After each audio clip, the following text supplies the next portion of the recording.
Good morning, and welcome back to Late Start Show. We are here today with David Russ Nobles, junior at University School, rapper, and winner of the Sherman Prize Speaker Contest. How are you doing today, Russ?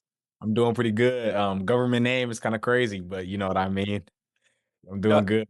no, it's great to have you on the show. What's really kind of cool is I had the fortune of becoming your welcome to US buddy, right, Yeah. back in fifth grade. So I kind of got to see some of those first moments at US. But when did university school really first enter your life? And do you remember kind of what was happening around that time and what was the decision like?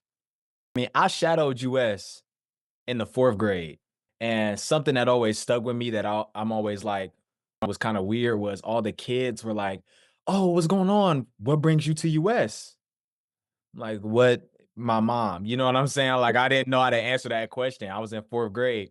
And then after the visit, you know what I'm saying? My mom was like, what do you, what did you like the most? Like, what was the best part? Did you like the learning, the classrooms? I was like, Ma, I like the lunch. You know what I'm saying? Because the buffet, like, there was no school like it where it's like you could go up, get food, eat the food, and then get more. You know what I mean?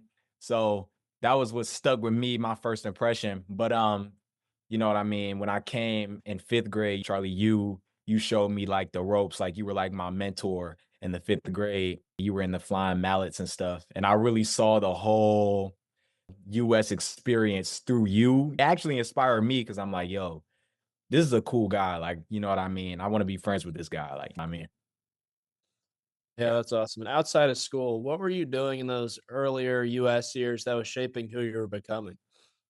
I was, rapping on beats a lot. I was rapping with my friend James a lot at recess and things like that. We had a big playground, so like parkour on the playground, do stuff like that. You know what I mean? My early friendships were on that playground. Like friends I'm still like cool with today and talk to every day were on that playground.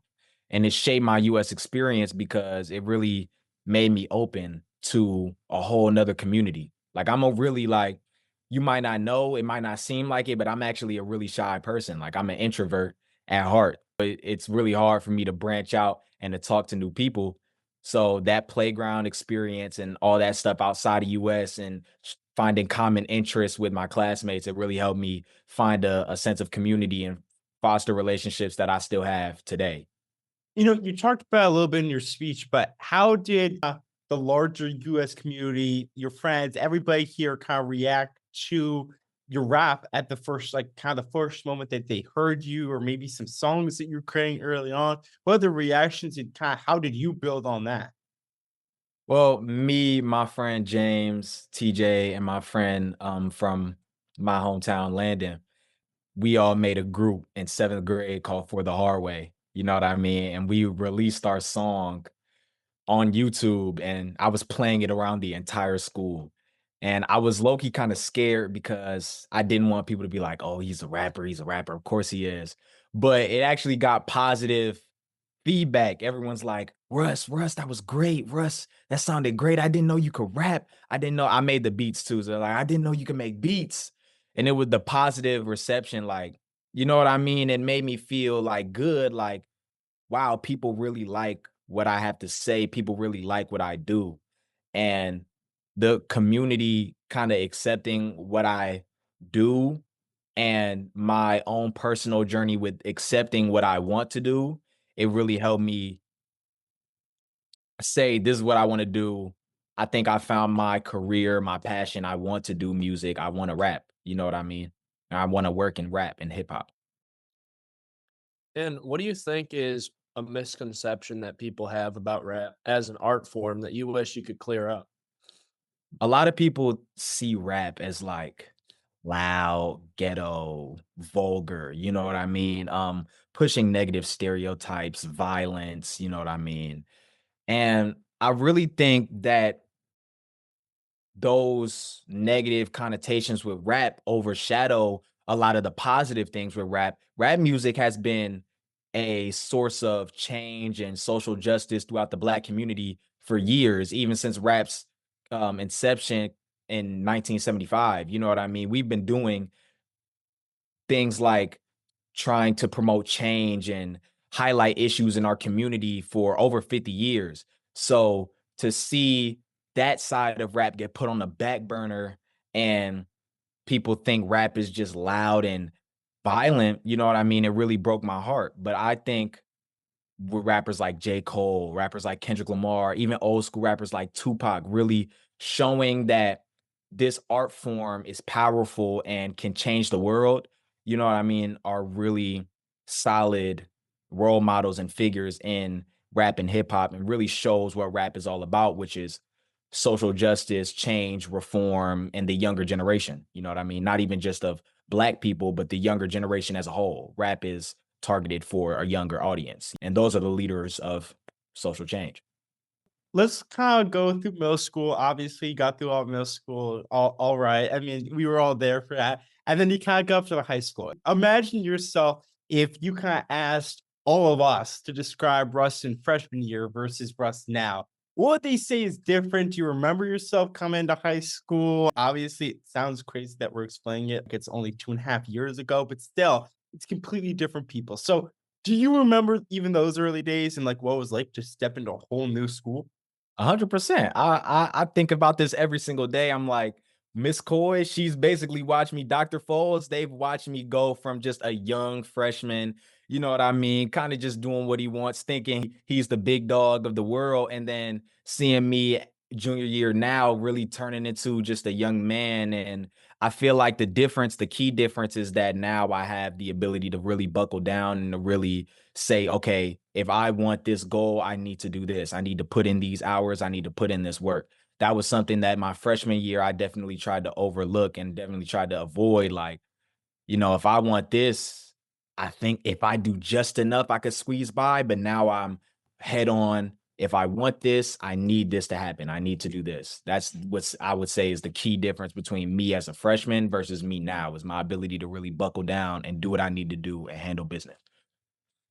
And outside of music, what are some things that you've put your energy into during your time at US, where that's sports, clubs? What are some other things outside of music? Um, the biggest thing I would say is track.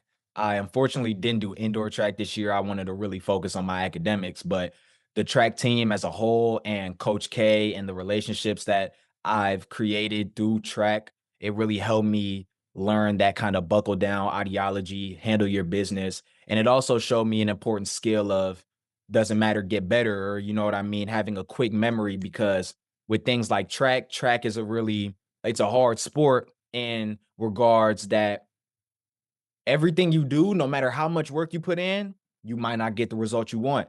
During a meet, you could have during a practice worked as hard as you possibly could, put 150% in, and don't even PR. Baby, you might not even hit what you normally do.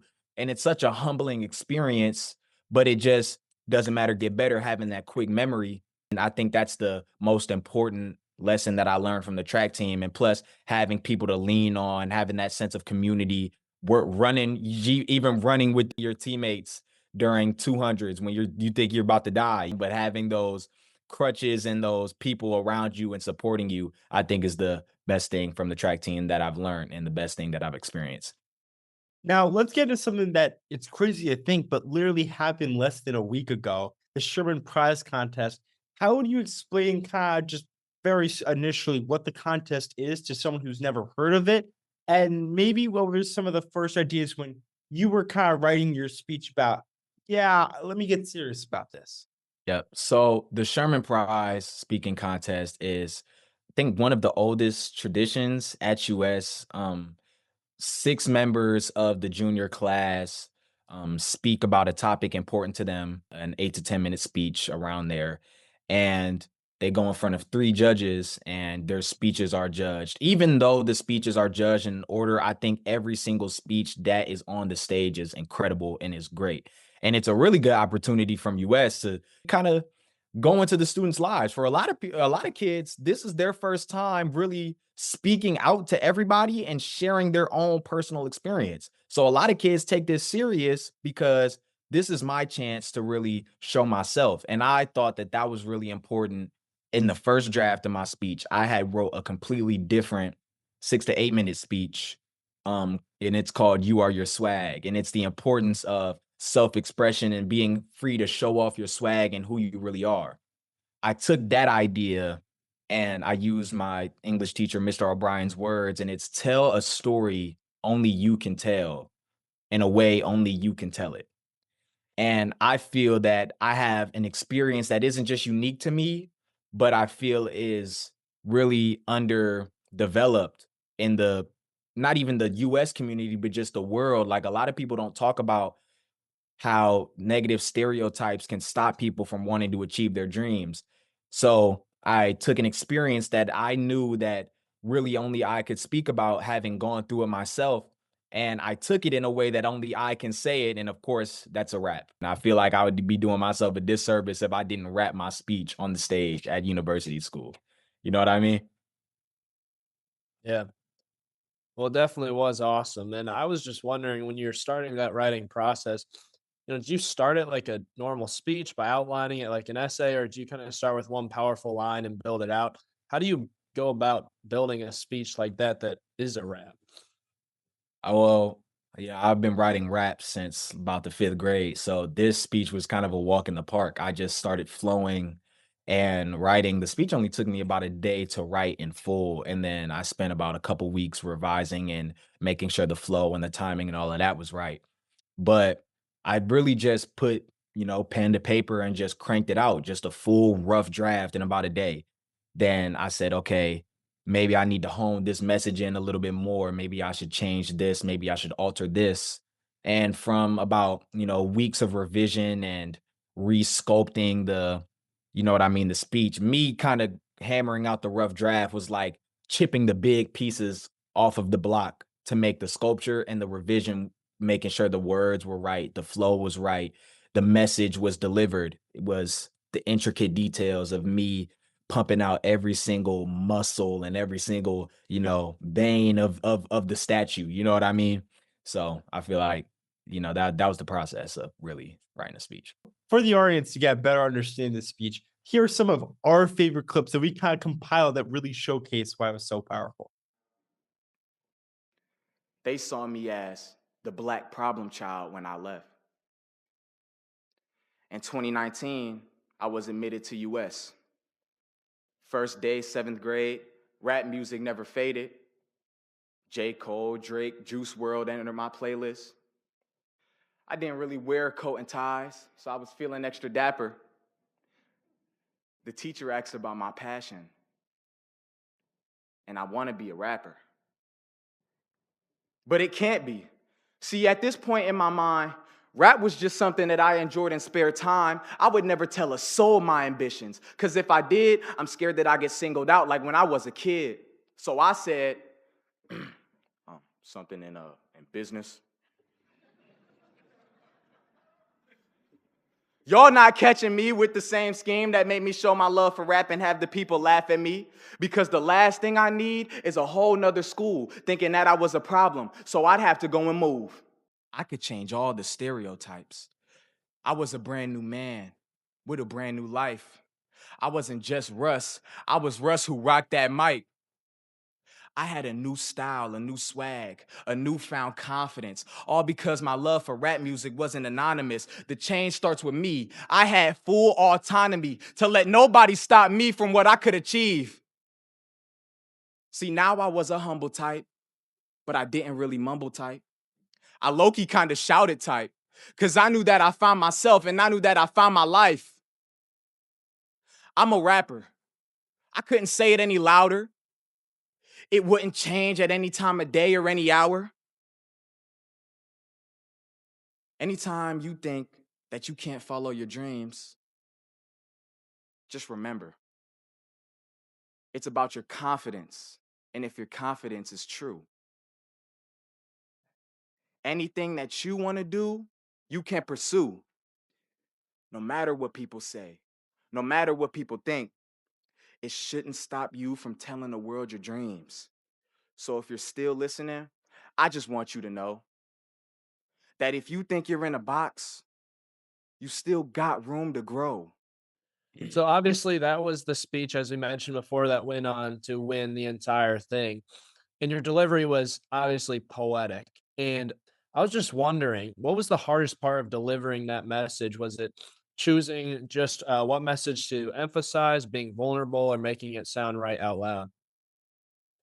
The hardest part, I would definitely say, is making it sound right out loud. If it didn't sound right audibly, it wouldn't be felt emotionally. You know what I mean? Making sure the rhythm is right, the words that I use are perfect. That was the hardest part and the longest part of my revision process. But in my delivery, I definitely wanted to make it slow and controlled. I feel like the more airtime that you have in a speech, the more you process. Like, you just process what I said, like, just right there when I paused. So I really wanted to take things like the mechanics of speaking and using pauses, slowing down, getting loud. I really wanted to put my full, you know what I mean, my heart and soul into the speech and the delivery of the speech, but definitely making it sound right was the hardest part. When you picture the audience in that auditorium, right? So you have all of the students from high school, you have family and friends and people watching online. What part of that crowd mattered the most to you, whether it was friends or teachers or family members or just anybody who was in that crowd? To be honest, I couldn't see anybody because the lights were really bright and my glasses were reflecting the light. I really only could see like blobs in the crowd, so I couldn't make anybody out. But I definitely wanted to make my parents and all the teachers who have had me up until this point proud. When I was giving my speech, my advisor was Miss Worthington when I was working on my speech.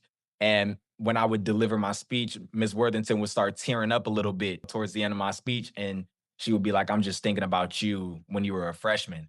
And I'm like, wow, like my teachers like really care about me and really have watched me grow. So I really want to make them proud. And I want them to see that I'm not just the freshman or I'm not the sophomore that you met, but I am, in addition to that, I'm a young man. You know what I mean? I am myself. I'm completely comfortable and confident in myself. And I want them to know that they have made an impact on my life in some way. And I wanted them to be proud of me the same way that in a way, I'm proud of them. You know what I mean? For sticking with me and just, you know what I mean? Staying on the ride. Yeah, for sure. Right before you went on to give your speech, what was your internal dialogue like? Because obviously it was a rap, which you're used to, but it was still a speech. It was a different kind of rap. So what was that internal dialogue like? The internal dialogue for me was just don't mess it up, don't mess it up, don't mess it up, don't mess it up. I had most of my speech memorized, so I didn't have to really look down at my paper, but I was really stressed out about messing it up, stuttering, stumbling, you know what I mean, losing my spot, God forbid, on the page and having to fumble between the pages as I talk. So my internal dialogue was just don't mess it up, don't mess it up, don't mess it up, don't mess it up. That couldn't have been louder in my head. We've heard people say that this year's finalist group was just loaded with talent. What's Yeah. something that you respected about another finalist or other, but just multiple finalists' messages or delivery that you really still think about or you just want to learn about? Yeah. I was scared that I wasn't even going to make nowhere near the top 3 when I heard JJ's speech, and because it hit me the hardest. I really loved the subject matter. I really loved his delivery, and I loved the poetic elements that were sprinkled throughout the whole thing. It was really, like, beautifully written and beautifully said. And me and JJ obviously were best friends, and it was a little bit of a friendly competition between us of who was gonna win. And before we left the night before the school, before we left, we said, "Hey, man, may the best man win." And as he was giving his speech, I'm sitting there, I'm like, the best man might have won. I'm like, like I was scared, like the best man might have won. And then he said that he was thinking the same thing as I was giving my speech. But I really appreciated his message and showing your family and your friends love while you still have the chance, because I think it's a really important message. And even though it might be obvious, like, yes, of course, I'm going to show my family love, we might not do it every single day. So I really think it was an important message, and it was a beautifully written speech. You know what I mean? The words he used, the metaphors he used, and even the diction he had when he was up on stage. I really feel like it couldn't have been matched. definitely a natural presenter for sure. Yeah. Can you take us to the exact second that you heard your name announced? Because you were second to last, I believe, presenting. So I'm sure you had kind of an order made up in your mind. You were thinking about it. And then when that second came, when they announced your name, the judges came on stage. What were you thinking? What was kind of that reaction like in your body and your mind? I was like, there's no way that they just called my name first. I wasn't even planning on doing the Sherman Prize. My mentality going into it, going into the judges for the finalist was, okay, if I do it and I don't make the stage, my life doesn't change. I wasn't planning on making the stage. If I do make the stage, my job here is done. You know what I mean? I can just say I was a finalist in the Sherman Prize Speaking Contest. That's enough for me. But when they said that I was first and I realized, like, it took me a couple like minutes to really fully realize I just won the whole thing. And what was going through my mind was just like, this is not real. Like, this is insane. As I'm walking down the stage, I'm hugging all my teachers. I'm dapping up all my teachers and giving a hug and kiss to my mom and my dad. I'm like, this, I just won the Sherman Prize. Like, are you sure me, Russ Nobles, won the Sherman Prize?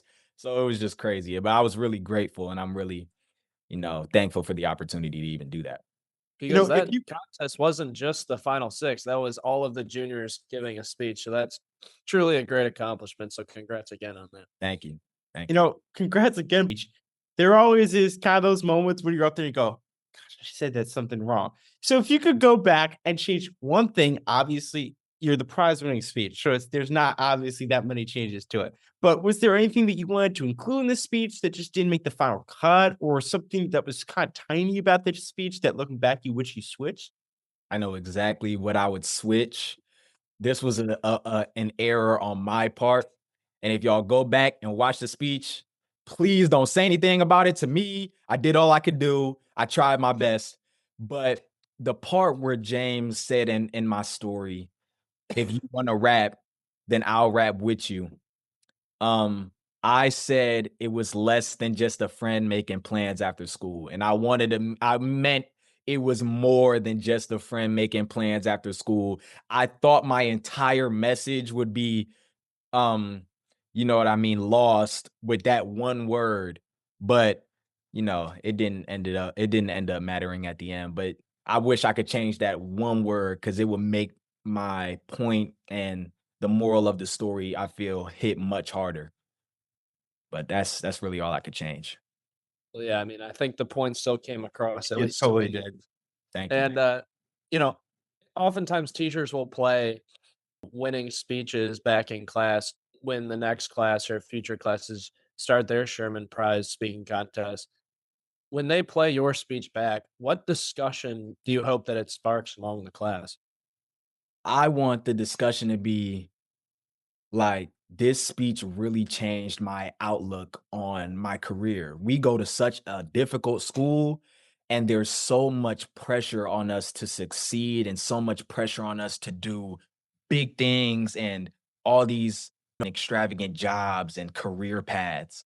But I don't want someone to feel like their career is less important than what the standard career of a university school student might be. I want them to feel I can do whatever I want. I can be comfortable in whatever I want to do. I shouldn't have to feel like I have to do this going to this school, and I shouldn't have to feel bad about wanting to do this. You can change the world in any career path, and literally any career path, because change starts with you and it starts with your inner confidence in yourself. Because how can you change the world if you're not sure about yourself? I had a student literally come up to me today and was like, Russ, your speech actually changed my life. And it made me, I was going to do something in business probably when I grow up or something like that. But no, I want to be a football coach at Ohio State. So I'm going to be a football coach at Ohio State. That's my new life goal, is to become a football coach at Ohio State. And I'm like, you're going to be the best football coach Ohio State has ever seen. I completely believe in you. I believe in everybody and I support in everyone's dreams. And I want the students at university school, after they hear my speech, that they can feel that belief in themselves and that their dream is great and they can really do good things with whatever they choose to do in life. Let's zoom out even more. Obviously, the Sherman Prize was a big thing that you're going to get to put on your resume for years and years. But how do you want to be remembered at US when you graduate? What's the legacy that you hope people associate with your name? And years down the line, people talk about do you guys remember Russ Nobles? What do you kind of hope they remember about your name? I want them to remember that I was unapologetically myself. I tried to make sure everybody was heard and everybody felt appreciated, and that I was best dressed. I feel like what more could you ask for? Yeah, that's awesome.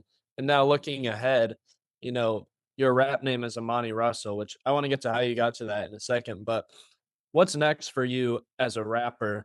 New music, features, performances, anything that you're excited about?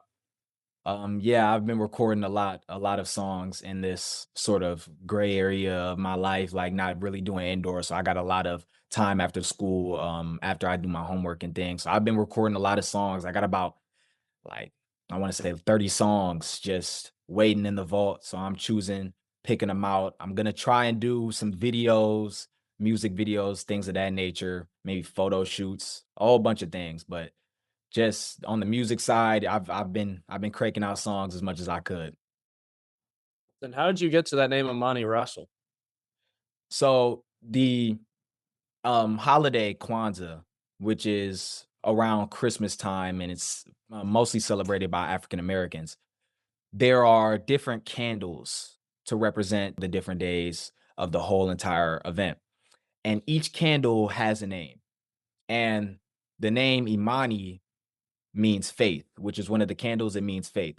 I'm a very religious person, and I really trust in my faith, in God. So I felt like to really represent that faith in God that I have, picking the name that meant faith was the most important to me. So I chose to take that name, Imani, and combine it with my middle name and the name that I go by, Russell or Russ. So I got Imani Russell. Cool. Is there kind of a dream collaboration, local or famous, that you'll speak right into existence here on the podcast? I would have to say Drake. Drake, J. Cole, um, even Kendrick Lamar. But actually, no, I'm sorry.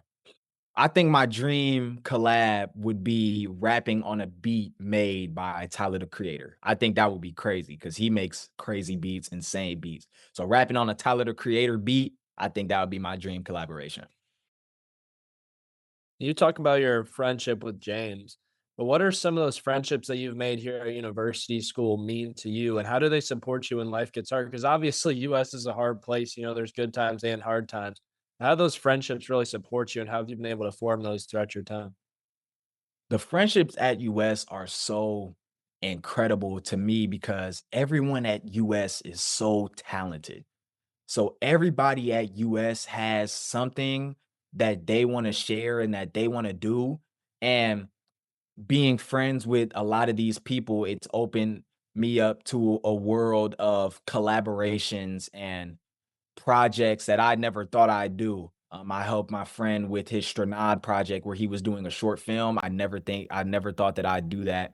I helped my other friend with a promotional video for the garden club, and things like that is just crazy to think. Like, I don't think I could ever get an experience like this and collaborate like this and work on artwork like this if I wasn't at university school. The friendships and the talent with everyone at university school is what I would cherish most and what I will remember most from my experience here. Every single day, there's almost hundreds of people that impact every decision you do. So if you could thank one person publicly right now, who is it and why?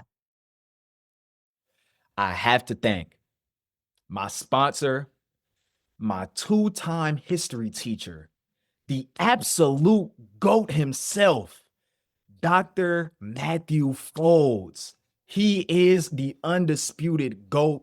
He has been my support system throughout all of high school, and he will continue to be. He's never folded on me, no pun intended. He's never kind of left me in the dirt. he's always making me feel like I'm, you know what I mean, doing great things. And I believe I'm doing great things every time he tells me like, "Oh, Russ, I wouldn't expect anything less from you." And it just really, and he's also a really good person.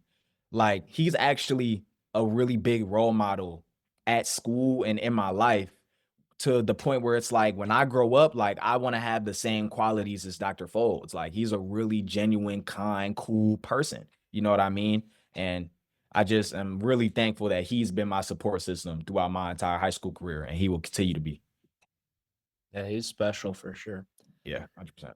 When you imagine yourself in 5 years from now, random Tuesday afternoon, what do you hope your life looks like?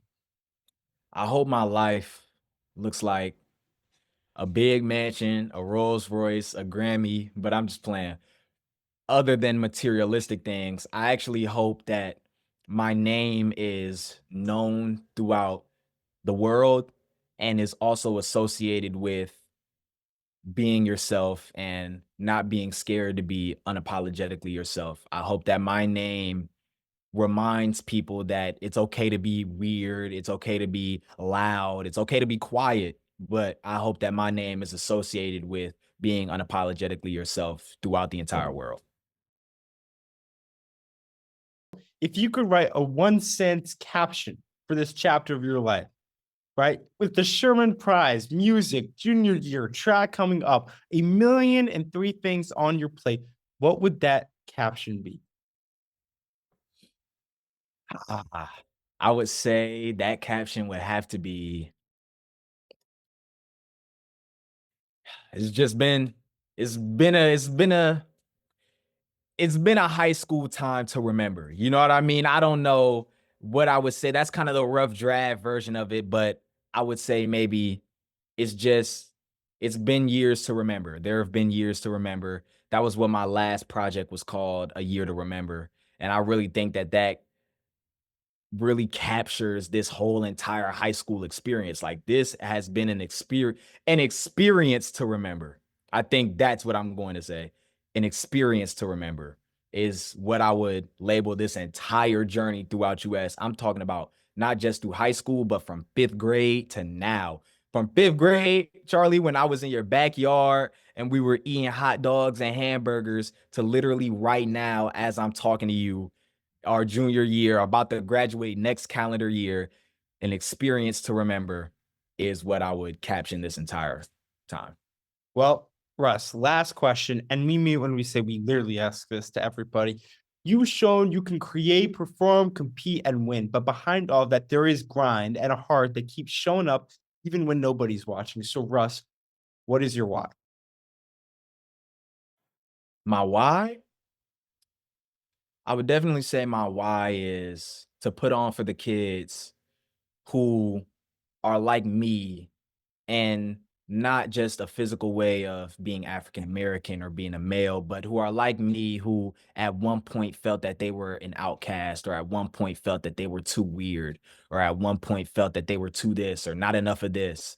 And I want my why to be those kids who feel like they are outcast and they aren't accepted. I want them to know that you don't have to be accepted by anybody else but yourself. And if you have the confidence in yourself and the ability to express yourself freely and feel like, I am me and I am confident in being me, I feel like I've completed my task on earth. My why is to show up for the kids who feel like they can't show up for themselves, so they know that I am who I am, and that's okay.